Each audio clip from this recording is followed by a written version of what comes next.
बिस्मिल्लाहिर्रहमानिर्रहीम अल्हम्दुलिल्लाहि रब्बिल आलमीन वस्सलातु वस्सलामु अला रसूलिल करीम अम्मा बाद अन अबू हुरैरा अन्ना रसूलल्लाहि सल्लल्लाहु अलैहि वसल्लम क़ाल मन अख़ज़ अम्वालन नास युरीदु अदाअहा अद्दल्लाहु अन्हु व मन अख़ज़ युरीदु इतलाफ़हा अतलफ़अल्लाहु अलैहि रवाहु अल बुखारी।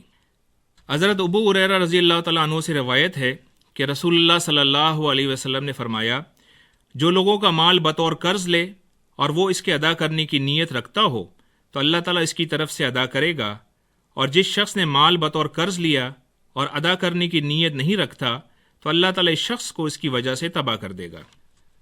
मुअज़्ज़ज़ सामईन, इंसानी माशरे में अल्लाह ताला ने लोगों की ज़रूरतों को एक दूसरे से जोड़ रखा है। इसी सिलसिले में कर्ज भी इंसानी ज़रूरियात में से है। किसी मुसलमान को कर्ज देकर इसकी ज़रूरियात को पूरा करना बहुत बड़ी फजीलत है। रसूलुल्लाह सल्लल्लाहु अलैहि वसल्लम का इरशाद गरामी है, जो शख्स अपने भाई की ज़रूरत को पूरा करता है अल्लाह ताला उसकी ज़रूरत का ख्याल रखता है। एक दूसरी हदीस में है कि अल्लाह ताला उस वक्त तक आदमी की मदद करता है जब तक वो अपने भाई की मदद में लगा रहता है। अलबत्ता रसूलुल्लाह सल्लल्लाहु अलैहि वसल्लम ने कर्ज लेने को कुछ बहुत ज़्यादा पसंद नहीं फरमाया, क्योंकि इससे इंसान की परेशानियों में इजाफा होता है। कर्ज लेना शरीयत की नज़र में अच्छा नहीं है, इसलिए जब तक बग़ैर कर्ज के गुजारा हो सकता हो, शरीयत कर्ज लेने की हौसला शिकनी करती है। लेकिन इस हवाले से अल्लाह ताला का हुक्म है कि जब कोई कर्ज का लेन देन का मामला हो तो उसे लिख लिया जाए, सिर्फ ज़बानी जमा खर्च पर इक्तफ़ा ना किया जाए।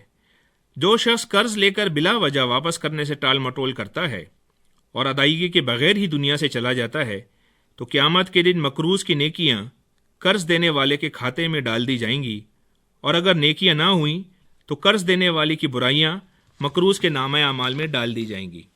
चुनांचे रसूलुल्लाह सल्लल्लाहु अलैहि वसल्लम का इरशाद गरामी है कि क़यामत के दिन मुफलिस वो शख्स होगा जो बेशुमार नेकियां लेकर अल्लाह के दरबार में हाजिर होगा, लेकिन उसने दूसरों के हक़ दबाए होंगे, जुल्म व ज़्यादती की सूरत में, ऐब जोई और गीबत करने की सूरत में, या कर्ज दबाने और मजदूरी हड़प करने की सूरत में। ऐसे हालात में उसकी नेकियां हकदारों को दी जाएंगी या उनकी बुराइयां उसके नामा अमाल में जमा की जाएंगी और बिला आखिर उसे जहन्नुम में फेंक दिया जाएगा। सामईन कराम, इसलिए इंसान को चाहिए कि जिस हद तक हो सके कर्ज लेने से इज्तनाब करे। अगर कभी बहुत ज़्यादा ज़रूरत पड़ भी जाए तो कर्ज लेकर उसे उतारने में देर ना करे। अगर कर्ज लेते वक्त नीयत साफ़ है तो अल्लाह ताला इसकी अदायगी के लिए कोई ना कोई रास्ता निकाल देगा। रसूलुल्लाह सल्लल्लाहु अलैहि वसल्लम का इरशाद गरामी है कि जिस शख्स ने लोगों से कर्ज लिया और उसे अदा करना चाहा तो अल्लाह ताला उसे अदा करने की ज़रूर तौफीक देता है।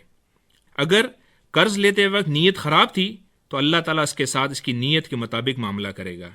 चुनांचे रसूलुल्लाह सल्लल्लाहु अलैहि वसल्लम का इरशाद गरामी है कि जिस शख्स ने लोगों से इस नीयत के साथ कर्ज लिया कि वो उसे वापस नहीं करेगा तो अल्लाह ताला उसे तबाह व बर्बाद कर देगा।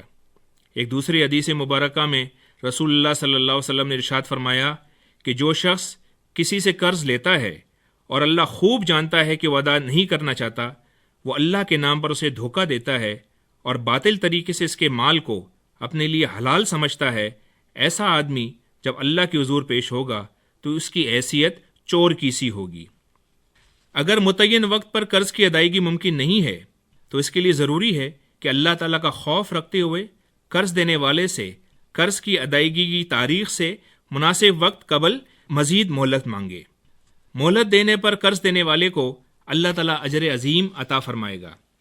इसके अलावा कुछ ऐसे आमाल और अस्कार की भी हमें तालीम दी गई है जिस पर अमल करने से अल्लाह की ज़ात से कभी उम्मीद है कि वो कर्ज से हमारी खलासी फरमाएगा।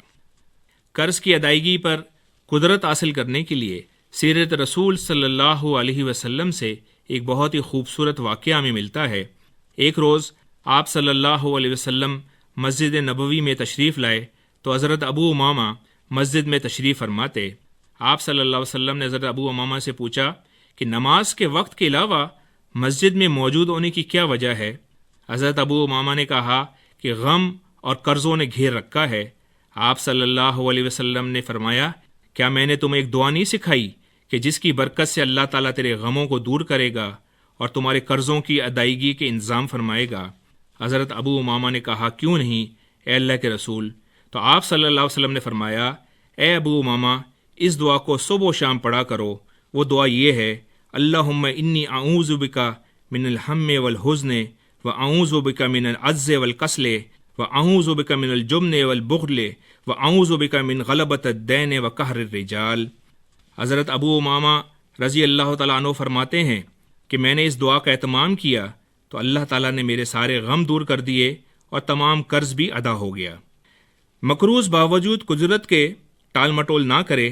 جو لوگ قرض کی واپسی پر قدرت رکھنے کے باوجود ٹال مٹول سے کام لیتے ہیں، ایسے لوگوں کے بارے میں احادیث میں سخت وعید آئی ہے۔ اگر قرض اتنا چڑھا ہوا ہو کہ کوشش کے باوجود قرض اتارنے کے اسباب پیدا نہ ہو رہے ہوں تو صبح و شام جتنا ہو سکے ہر نماز کے بعد حسبنا اللہ و نعم الوکیل، نعم المولا و نعم النصیر کا ورد کرے، اپنی نمازوں کا خاص اہتمام کرے، صلاۃ الحاجت پڑھ پڑھ کر دعا مانگے، اور اگر ہو سکے تو تہجد کی نماز ادا کرنے کے بعد بھی اللہ سے گڑ گڑا کر رو رو کر عاجزی اور انکساری سے دعا مانگے۔ انشاءاللہ تعالی اللہ تعالیٰ کی ذات سے امید ہے کہ جلد ہی قرض سے نجات حاصل کرے گا۔ اللہ تعالیٰ سے دعا ہے کہ ہمیں نبی کریم صلی اللہ علیہ وسلم کی ارشادات کے مطابق اپنی زندگیوں کو گزارنے کی توفیق عطا فرمائے۔ آمین والحمد للہ رب العالمین۔